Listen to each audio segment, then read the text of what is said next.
The big issue here, and this is what it is, the Republicans want to cut Social Security, and I've got videos to prove that, and there's lots of, you can look it up in the news. In fact, they had a deal recently after the speaker vote where they had a PowerPoint presentation that was leaked, and one of the slides was cutting and defunding Social Security, was the title of the slide.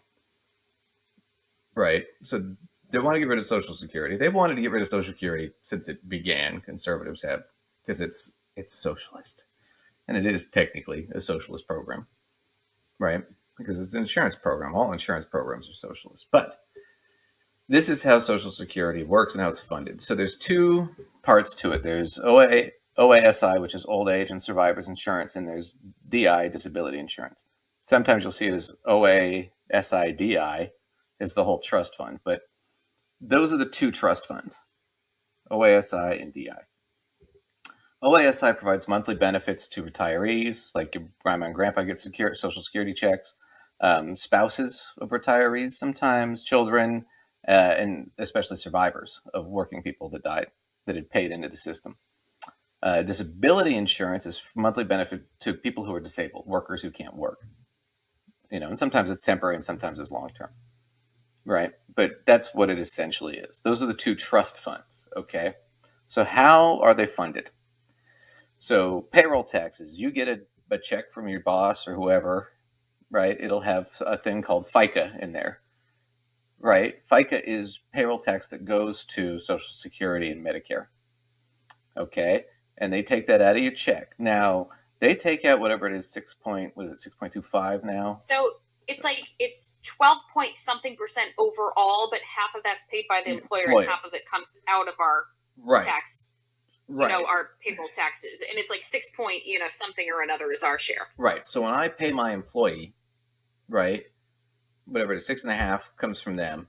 It's not even 6.5. It's like 6.25. So I work for you. You would pay 6 point something for me. I would pay half of what you pay, or half of the total. You would pay half. I'd pay half of the total. But that all goes to your Social Security. On my behalf. Yours. I would pay 6 point something percent on my behalf, and you would pay 6 point something percent on my behalf. On your behalf. To insure you with your Social Security. So that goes into your, basically goes into your insurance plan through the government with Social Security. And that covers your disability and your old age and survivors. And that goes into that, okay? And then there's other parts where I pay for Medicare and stuff like that too. Right, but you also pay part, okay? So that's part of what funds it.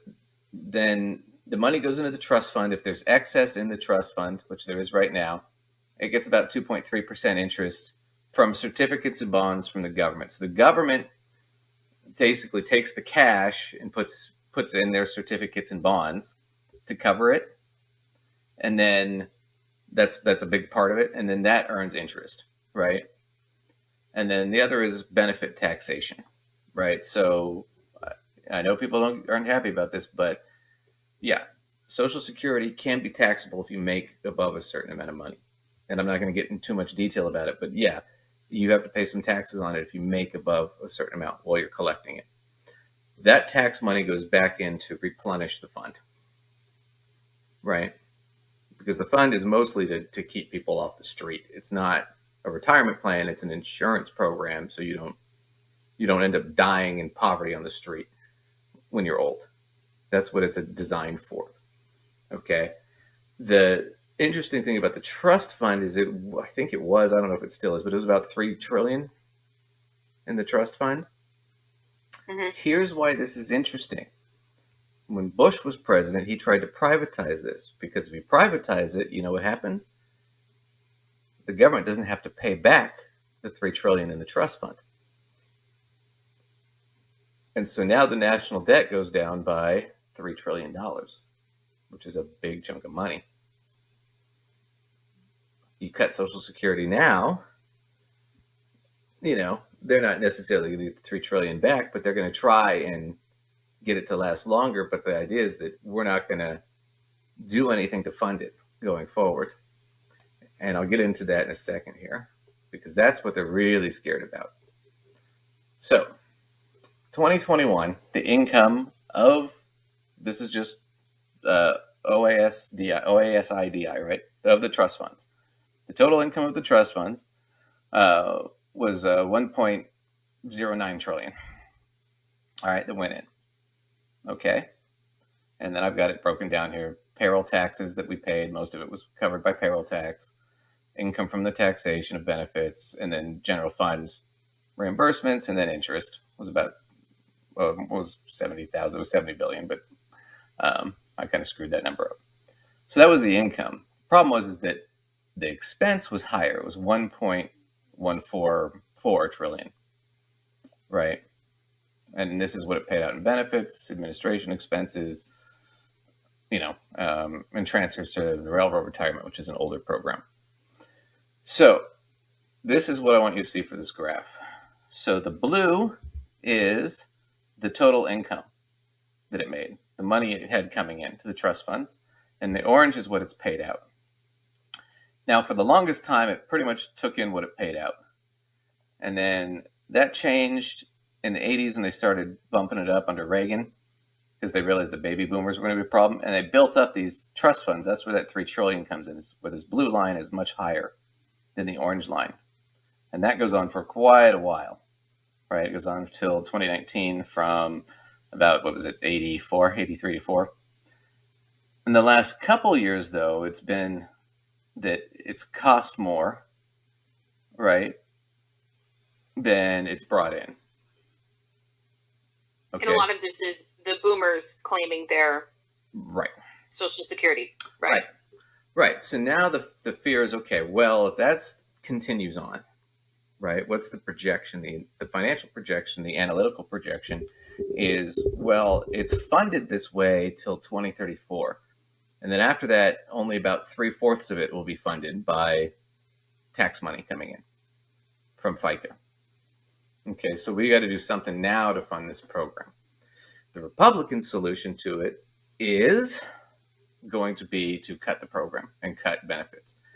And we're going to move on to this guy right now who's a Republican, and he's going to talk to you about why he wants to do this while he's running to an elevator so he can avoid talking to you about why he wants to do this. Age of retirement. That's interesting that you asked that question. People come up to me, they actually want to work on it. Mm-hmm. We'll go up to Republican Representative Rick Allen and they tell him, I don't want to retire at 65. I want to work longer. Now, if you believe that, I have a bridge to sell you, and you are the most naive person on the planet. There might be some... Okay, so that's Anna Kasparian with the Young Turks. We've seen her before. I think she's a good reporter. She does a really good job of this. But that's the point is, okay, let's raise the working age limit, right? Because right now, okay, so it used to be several years ago that full retirement, you could get your full retirement benefits from Social Security at 66, right? For people retiring now, it's 66 and a half. If you are under whatever it is, 55, so you're most of us, it's 67. Now they want to raise that to 70. So now you have to work till 70 to get your full retirement benefits.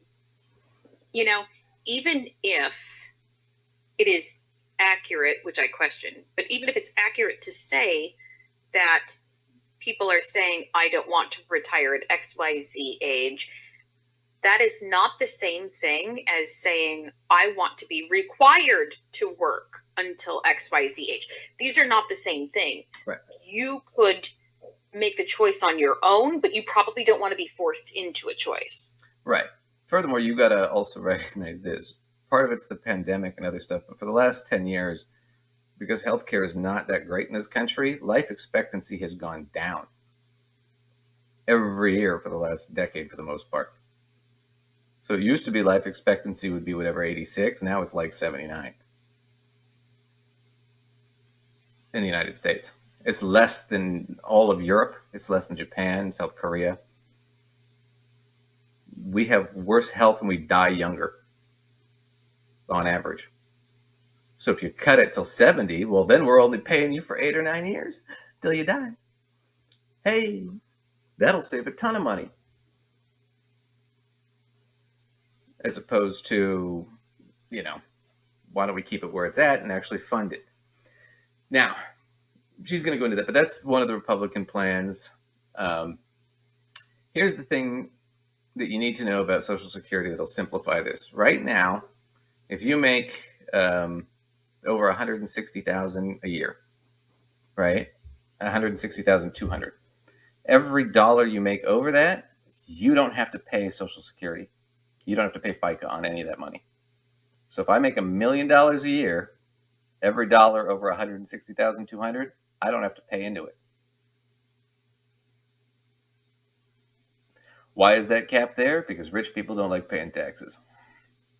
Now, what if we took that cap away? Social Security would be funded through the rest of the century. No problem.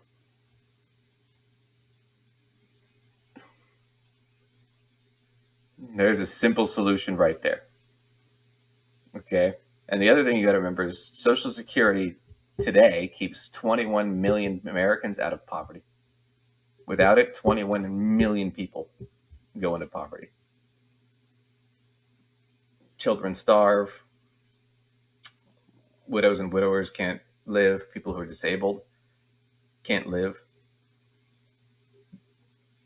So this is kind of one of those things that I think is kind of a screwed up deal.